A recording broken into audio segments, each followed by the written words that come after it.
السلام علیکم ورحمۃ اللہ وبرکاتہ۔ ویورز، آج ہم جنگ سے پہلے رسول اللہ صلی اللہ علیہ وسلم جب لشکر کے اندر شجاعت پیدا کرنے کے لیے واعظ کہتے ہیں اس کو بیان کریں گے، اور مکی لشکر جب منظم ہوتا ہے اس کا بیان کریں گے، قریش کی سیاسی چال بازی اور جوش و ہمت دلانے کے لیے قریشی عورتوں کی تگ و تاز کو بیان کریں گے۔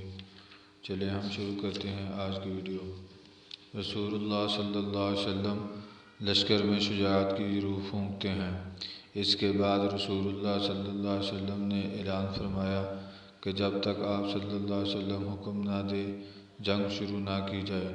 آپ صلی اللہ علیہ وسلم نے نیچے اوپر دو زریں پہن رکھی تھی۔ اب آپ صلی اللہ علیہ وسلم نے صحابہ کرام کو جنگ کی ترغیب دیتے ہوئے تاکید فرمائی کہ جب دشمن سے ٹکراؤ ہو تو پامردی اور ثابت قدمی سے کام لیں۔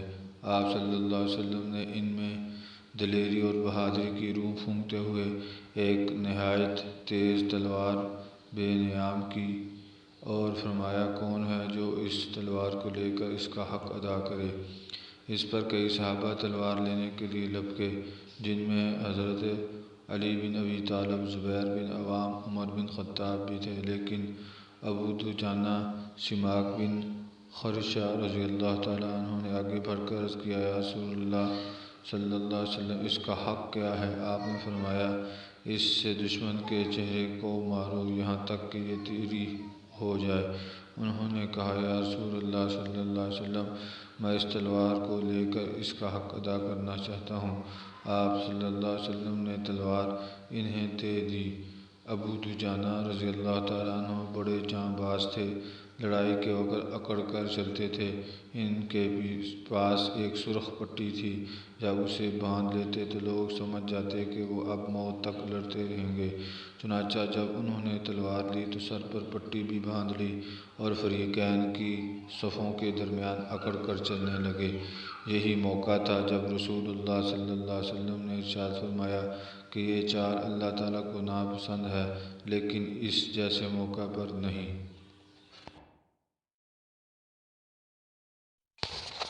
اب ویورز دیکھتے ہیں مکی لشکر کی تنظیم۔ مشرکین نے بھی صف بندی ہی کے اصولوں پر اپنے لشکر کو مرتب اور منظم کیا تھا۔ ان کا سپہ سالار ابو سفیان تھا، جس نے قلب لشکر میں اپنا مرکز بنایا تھا۔ میمنہ پر حضرت خالد بن ولید تھے، جو ابھی تک مسلمان نہیں ہوئے تھے۔ میسرہ پر اکرمہ بن ابی جہل، یہ بھی ابھی تک مسلمان نہیں ہوئے تھے۔ پیدل فوج کی کمان سفیان بن امیہ کے پاس تھی اور تیر اندازوں پر عبداللہ بن ربیعہ مقرر تھے۔ جھنڈا بنو عبد الدار کی ایک چھوٹی سی جماعت کے ہاتھ میں تھا۔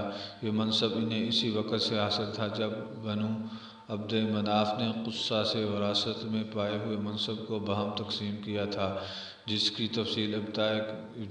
تفصیل پھر کبھی بتائیں گے۔ پھر باپ دادا سے جو دستور چلا آ رہا تھا، اس کے پیش نظر کوئی شخص اس منصب کے بارے میں ان سے نزاع بھی نہیں کر سکتا تھا، لیکن سپہ سالار ابو سفیان نے انہیں یاد دلایا کہ جنگ بدر میں ان کا پرچم برادر نضر بن حارث گرفتار ہوا تو قریش کو کن حالات سے دوچار ہونا پڑا تھا، اور اس بات کو یاد دلانے کے ساتھ ہی ان کا غصہ بھڑکانے کے لیے کہا، اے بنی عبد الدار، بدر کے روز آپ لوگوں نے ہمارا جھنڈا لے رکھا تھا، تو ہمیں جن حالات سے دوچار ہونا پڑا وہ آپ نے دیکھ ہی لیے ہیں۔ در حقیقت فوج پر جھنڈے ہی کی جانب سے زور پکڑتی ہے۔ جب جھنڈا گر پڑتا ہے تو فوج کے قدم اکھڑ جاتے ہیں۔ بس اب کی بار آپ لوگ یا تو ہمارا جھنڈا ٹھیک طور سے سنبھال لیں یا ہمارے اور جھنڈے کے درمیان سے ہٹ جائیں، ہم اس کا انتظام خود کر لیں گے۔ اس گفتگو سے ابو سفیان کا جو مقصد تھا، اس میں وہ کامیاب رہا، کیونکہ اس کی بات سن کر بنی عبد الدار کو سخت تاؤ آیا۔ انہوں نے دھمکیاں دیں، معلوم ہوتا تھا کہ اس پر پل پڑیں گے۔ کہنے لگے، ہم اپنا جھنڈا تمہیں دیں گے، کل جب ٹکر ہوگی تو دیکھ لینا ہم کیا کرتے ہیں۔ اور واقعی جب جنگ شروع ہوئی تو وہ نہایت پامردی کے ساتھ جمے رہے، یہاں تک کہ ان کا ایک ایک آدمی لقمہ اجل بن گیا۔ جنگ سے پہلے قریش نے ایک سیاسی چال بازی چلی تاکہ مسلمانوں کو نقصان پہنچا سکے۔ اب اس سیاسی چال بازی کا جائزہ لیتے ہیں۔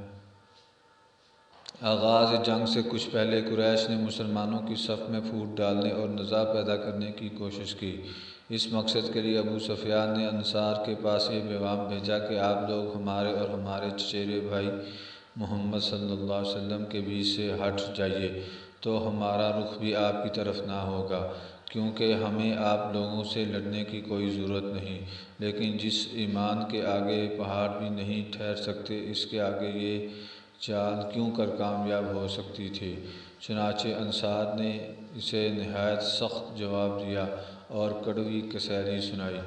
پھر وقت صفر قریب آ گیا اور دونوں فوجیں ایک دوسرے کے قریب آ گئیں، تو قریش نے اس مقصد کے لیے ایک اور کوشش کی، یعنی ان کا ایک خیانت کوشہ اعلی کار ابو عامر فاسق مسلمانوں کے سامنے نمودار ہوا۔ اس شخص کا نام عبد عمر بن صفی تھا اور اسے راہب کہا جاتا تھا، لیکن رسول اللہ صلی اللہ علیہ وسلم اس کا نام فاسق رکھ دیا۔